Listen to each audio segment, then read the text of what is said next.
We all have that urge, the urge for velocity. But unless you have a rich uncle or a death wish, you probably do most of your speeding virtually. These are the 5 levels of virtual racing. Level 1. The sense of speed at the palm of your hands. Let's be real, everybody has a phone. It is the single biggest market share in gaming for a reason, for better or for worse.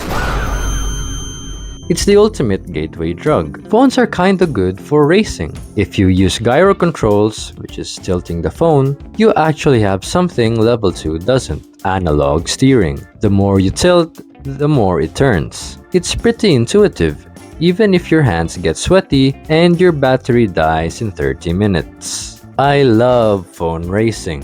I was once a devout mobile gamer myself. Coming from a third world country, a console was a luxury. But a phone? That was my lifeline. A large chunk of my childhood nostalgia consists of playing racing games on mobile devices, from keypad phones to Android tablets. One of the best memories I had was playing Asphalt 6 on my cousin's iPad. The graphics were so mesmerizing. Every race induced adrenaline, such is the title of the game. The handling and drifting was spectacular. Then I played Asphalt 7 on my mom's iPhone.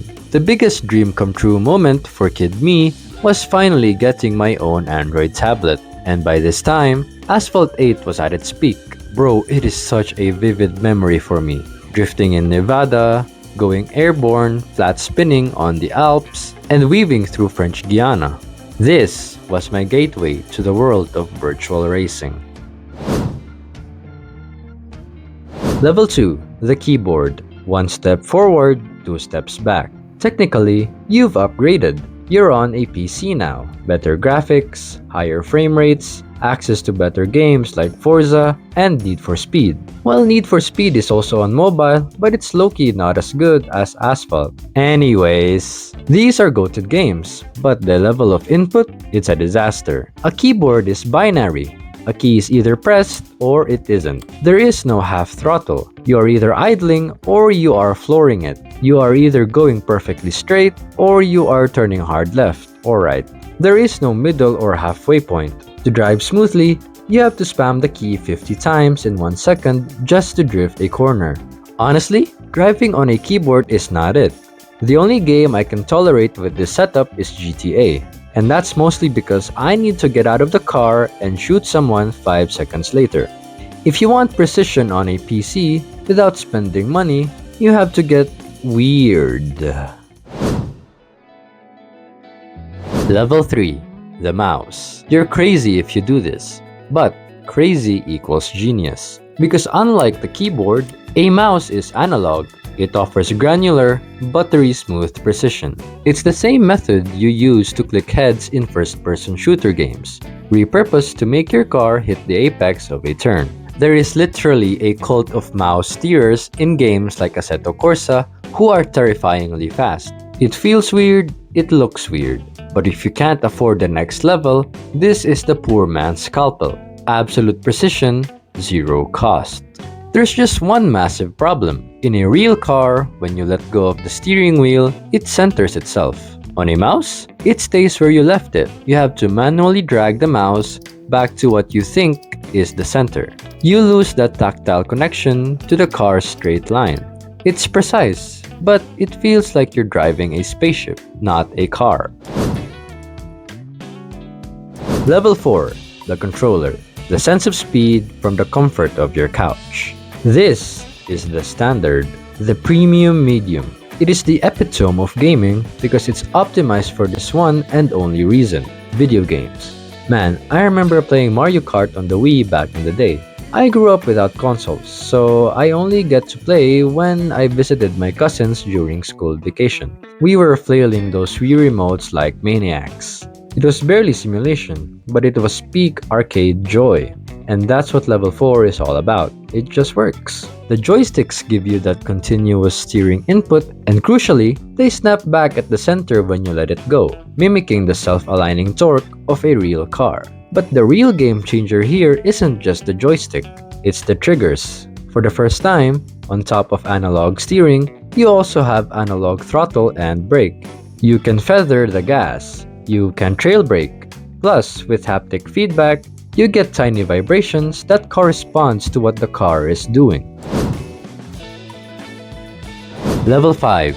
The Sim Setup. The controller isn't cutting it anymore.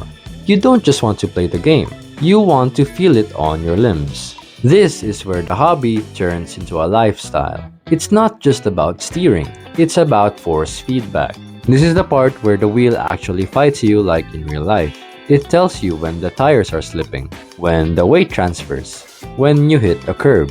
You aren't just guessing what the car is doing, you're actually feeling it. You're using your whole body, heel toe downshifting, left foot braking, managing the clutch. It's physical, it's low-key exhausting, and it is the closest you'll ever get to being a racing driver without risking your life. How about you? What's your favorite level? Besides sim racing, of course. For me, mobile gaming has a special place in my heart.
If you made it to the end of the video, then you should definitely like and subscribe.